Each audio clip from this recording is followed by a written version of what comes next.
Hello everyone. So today we'll be talking about how to clone a Git repository from GitHub. So what is cloning, what is Git repository, and what are we trying to do? So let's say we have a project, let's say this one, learning Git.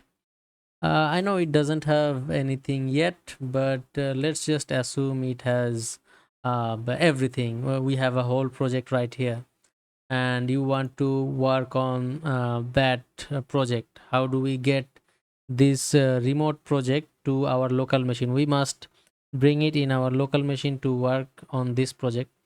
So how we do that is we go to our desired folder, let's say YouTube demo for me, and then okay, I forgot the cursor highlighter. Actually, let's open it up.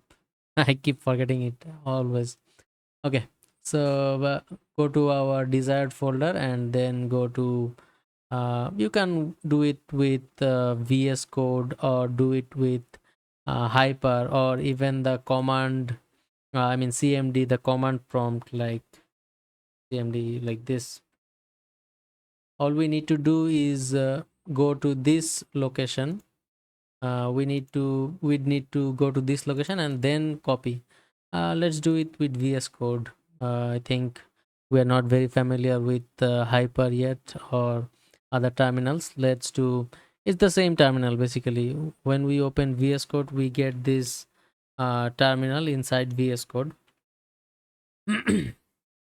So we'll go to this terminal and then we go here, code, and then get the link of this particular Git repository, and then do git clone and then paste the link, then hit enter. If we have Git in our computer, we should get the repository right here. As you can see, learning Git, it's the same name as this repo right here. So we have this folder. Let's go and see the folder. We have it right here, learning Git, and we have the same file, readme.md. We can open it with code. You might see this git here because I have uh, shown the hidden items here. If we untick that, it would be gone because git files are hidden usually. So let's go to the repo and we have this learning git here. That's it. We don't have anything else, but let's try to edit this and do learning git here. Now we are learning GitHub and Git, both of them. So we have saved it, and as you can see, source control is suggesting that we have some changes. So how do we check the changes? Click on this, and as you can see, we have entered a space here, I think, or my editor did itself, and then entered another empty line, and then now we are learning Git and GitHub. So this is the latest version with the changes I did, and this is the previous version on the left. On the right we have the latest version. So how do we push that to our repository? We have seen this in our last video. We do git add everything with a dot, or we can do readme .md as well, and now it has been added. As you can see, we do git commit changed readme. So we do a commit message which is very meaningful. We did just that, and we do git push. So as you can see, we don't have the changes here anymore because we have already committed it. Now we need to push it onto our remote repository, so it get there in the main repository. So let's do git push uh, u origin. We don't really need to do all this, but we do it just in case. And now we have pushed the code, and we should see okay. Oh, okay. I have used another GitHub account in my account, and that does not have the permission to access this repository. So let's do that. Basically, I was using my personal account, which does not have access to this GitHub account. Now I have deleted it, and now as you can see, it is saying okay, sign in with your browser in your GitHub account. So we'll do that, and I think we have done it. Yes, we have logged in with the other account, and now we should see things update here. If we reload and we do a reload, and as you can see, now we are learning Git and GitHub and Git. So now you know how to clone a project. So let's say I delete this one once again. uh let's just delete this, and okay, it is open in another file. Delete this. Yes, so now let's go ahead and clone this one once again. I'm trying to show you guys how to clone from here, Hyper or any other terminal which you have. So let's say I have a terminal. This is a terminal as well, just like VS Code terminal. Let's do git clone and then paste the link. We have to do it with Control Shift and V here, because Control V will just give you this, and we don't want this. We want the whole link. So now we are cloning it, and we have cloned it. And as you can see, we have learning Git right here, and we get the readme file once again. Okay, so that's for cloning and committing and pushing. What about someone else changes here and we want that change to be reflected here? What I mean is, basically, let's say I change here saying, let's see what we can do. Git and GitHub on decode coding channel. And now I'm committing using GitHub only and not VS Code. And as you can see, we have committed the changes. And when we go back here, as you can see, now we are learning GitHub and Git on decode coding channel. But if we go here, we see now we are learning Git and GitHub. I mean GitHub and Git. Okay, so as you can see, it is still in the previous version. It is not up to date with the latest repository of our cloud, right? So let's say one of our teammates, when we are working with team, someone will make a commit here, right? As you can see, we have 3 commits now. So I have made another commit just now, update readme.md. It was automatically generated by GitHub. I did not write this. I mean, wrote this, as you did see previously. I did not type any commit message, but it is by default put by GitHub. So now I want that changes or the latest version on my local machine, but I don't have the latest version on our local machine, right? How do we get it? So for uploading or sending the code to cloud, we were doing push, right? We were doing git push. Let's see, graph probably. We have, what do we have? This doesn't represent it very well. Command graph, let's do.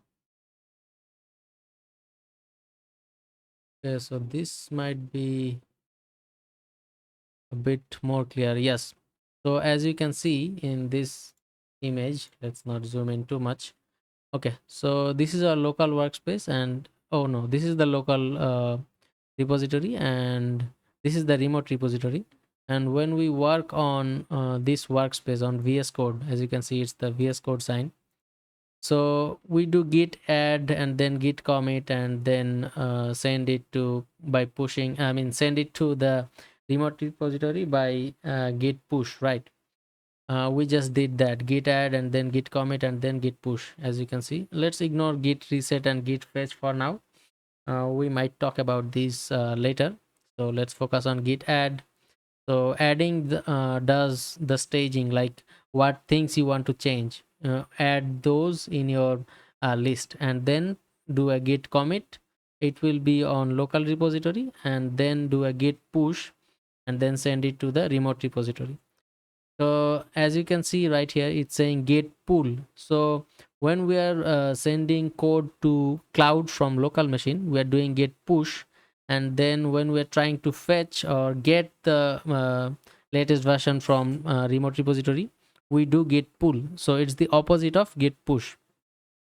So let's do git pull and we should be able to see the latest code. And as you can see, now we are learning GitHub from GitHub and Git on decoding channel, decode coding channel, I mean. As you can see, it also states how many files were changed, how many lines were, how many insertion was there, how many deletion were there, all of that. Git handles all of that, and GitHub just shows you everything. And as you can see, we're doing git add, git commit, and then git push. And by doing all of this step, we are sending our local work to our remote repository, where other people can also contribute and work together as a team. And when we're trying to access the latest version of our remote repository, we just do git pull. Okay, that's pretty much it about git push, git clone, and git pull. These are pretty much it. This is how we work in a team. So we could have different branches as well. I will talk about branches and these git reset, git fetch in our next video. Git is pretty important when we are working in a software uh, development team or on any software projects, because Git controls your versions, right? Like each and every version is controlled by Git. Let's say we messed up in one of our version, we can always revert back to our save version. Or let's say someone else want to do some experiments, we can do that in another branch. So let's do a graph. Let's see a graph of Git branches graph. Let's see this. Yeah, as you can see in this video, so from main we create a cba. This is these are the commits, right? This is another branch, so we are opening another branch, pull new feature for another branch, which will not be on main. So this you can open experimental branches because it doesn't hurt. Like, I mean, we are doing main work in our main branch or master branch or whatever branch you prefer. And then let's say someone wants to experiment with a new design, with a new feature. They will go on and create another branch and check the let's say the do the experiments there and check if it works properly. Otherwise they can just delete the branch as well. We will be seeing the branches in more details in our next video. For now, let's try to understand, let's try to wrap our head around these git cloning and stuff. Let's say I want to access someone else's code, right? We can search right here. Let's say app. We should see a ton of apps here. As you can see, these are all open source projects, so you can take all of their code and use it anytime you want. Let's say we want to check out only HTML, we can sort from here. So let's say Oktoberfest accepted. Okay, let's say I want to clone this project. I really don't want to clone this project, but let's see how it should be done. I have already shown you guys, but let's do it one more time. So we do let's do it with git bash this time. Not git. Okay, so as you can see, we do git clone and then paste the link simply. Maybe I didn't copy that. Okay, I had to do Control Shift V. Never mind. Why is it not working? I'm not sure why it was not working. Oh, I did twice. My bad. So let's do paste and do. And as you can see, this repository is named app, so we should see a app folder here. And indeed, we have a app folder, and we can just open with code, VS Code, and then we can access this project, right? So this is the whole project. I don't know what it is. I have no clue, but I can see it contains some of Java, Python, HTML, more Java, and then some C. Okay. So basically, I want to show you guys how to clone a project. And let's say I want to work on this, and I do delete this line, let's say. I will not commit this, but just to show you guys why is it throwing an error. What was it previous? Okay, so let's say I want to work on this project, like mm, git branch m is the command. I forgot actually. I think git branch m,